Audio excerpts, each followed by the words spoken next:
السلام علیکم ورحمۃ اللہ وبرکاتہ۔ کچھ دن پہلے میں ایک شاپنگ مال کے باہر کھڑا اپنی بیگم کا انتظار کر رہا تھا کہ ایک بہت خوش پوش اور شستہ زبان بولنے والے صاحب نے میری گاڑی کا شیشہ کھٹکھٹایا۔ میں نے شیشہ نیچے کیا اور ان کی سوالیہ نظروں سے دیکھا۔ انہوں نے بہت محبت سے مجھ سے ہاتھ ملایا اور اپنا تعارف کروایا۔ آئی ایم طیب، کیا ہم آپ سے بات کر سکتے ہیں؟ میں گاڑی سے اترا اور ان کی جانب متوجہ ہوا اور کہا، جی فرمائیے۔ طیب خان ہے میرا نام، میں 78 سال کا ہوں۔ میری کچھ خواہشیں ہیں، کیا آپ پوری کر دیں گے؟ میں نے بھی کچھ ویسا ہی سوچا جیسا اس وقت آپ سوچ رہے ہیں۔ میں ان کو لیکچر دینے کے موڈ میں تھا کہ اللہ تعالیٰ سے مانگے وغیرہ، مگر میں نے سوچا کہ یہ جو بھی ہے، سچا ہے یا مکار، اسے میرے پاس اللہ پاک نہیں بھیجا ہے، تو کیوں نہ پہلے اس سے اس کی بات سن لوں۔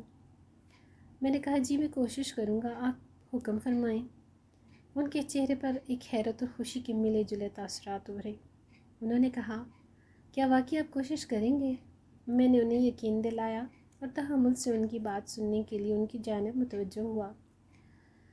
میں ایک ٹیکسٹائل مل کا مالک تھا۔ پچھلے سیاسی دور میں بھتہ نہ دینے پر مجھے قتل کی دھمکیاں ملیں تو سب کچھ چھوڑ کر بنگلہ دیش چلا گیا اور وہاں گارمنٹس فیکٹری لگا لی۔ کچھ عرصہ تو سسٹم ٹھیک چلا، مگر پھر مجھے میرے بنگالی پارٹنر نے دھوکہ دیا اور مجھے نہ صرف وہاں سے بھگا دیا بلکہ میرا سب کچھ کھا گیا۔ پاکستان واپس آیا تو میرے پاس کچھ بھی نہیں تھا۔ مل بند پڑی تھی اور سرکاری سرمایہ کاری کے لیے بھی کچھ نہیں تھا۔ بڑے بیٹے نے مل اپنے نام کروائی اور مجھے گھر سے نکال دیا۔ مل کی جگہ اس نے کالونی بنا دی۔ کچھ عرصہ تو اپنی بہن کے پاس ساتھ رہا، مگر ان کے شوہر کو اچھا نہیں لگتا تھا، اس لیے میں وہاں سے بھی نکل آیا۔ بیٹے سے ملا مگر اس نے ذلیل کر کے نکال دیا۔ پھر میں ایک مسجد میں گیا اور وہاں کے امام صاحب سے مسجد کی خدمت اور بچوں کو پڑھانے کی درخواست کی اور رہنے کے لیے جگہ مانگی تو وہ مان گئے۔ 4 سال سے وہیں ہوں۔ کبھی کبھی دل چاہتا ہے کہ بن ٹھن کر نکلوں اور کافی پیوں۔ میں دن میں 3 کپ کافی پیتا تھا۔ کافی کا مجھے جنون تھا۔ اب جب بھی کبھی 1-2 ماہ بعد دل کرتا ہے تو اپنی واحد پوشاک یہ کپڑے پہن کر یہاں آتا ہوں اور کسی ایک شخص کو جو مجھے اللہ والا دکھتا ہے میں کافی پلانے کی درخواست کرتا ہوں۔ مان جائے تو اللہ کا شکر ادا کرتا ہوں اور نہ مانے تو واپس چلا جاتا ہوں۔ کیا آپ مجھے کافی پلا سکتے ہیں؟ میں زمین سے جیسے چپک کر رہ گیا تھا۔ میرے رونگٹے کھڑے ہو گئے تھے، آنکھیں نم تھیں۔ میں نے ان کا ہاتھ تھاما اور بیگم کو فون کیا کہ وہ میرے فون پر ہی لوٹے، کیونکہ میں ایک دوست کے ساتھ کافی پینے جا رہا ہوں۔ پاس ہی گلوریا جینز کے کیفے پر جا کر میں نے طیب صاحب کو ان کی پسند کی کافی اور کیک کھلایا۔ انہوں نے 2 مگ پیے۔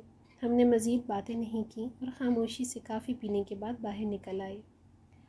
میں نے ان کو مسجد تک چھوڑنے اور ان کی کچھ مالی امداد کرنے کی اجازت چاہی تو بولے، تاثیر صاحب، اب اور کوئی خواہش باقی نہیں رہی۔ اللہ پاک آپ کو بہت زیادہ عطا فرمائے، آمین۔ مجھ سے مصافحہ کیا اور چلے گئے۔ میں کھڑا ان کو جاتے ہوئے دیکھتا رہا اور وہ بغیر پیچھے مڑے مجھے شان سے چلتے ہوئے میری نگاہوں سے اوجھل ہو گئے۔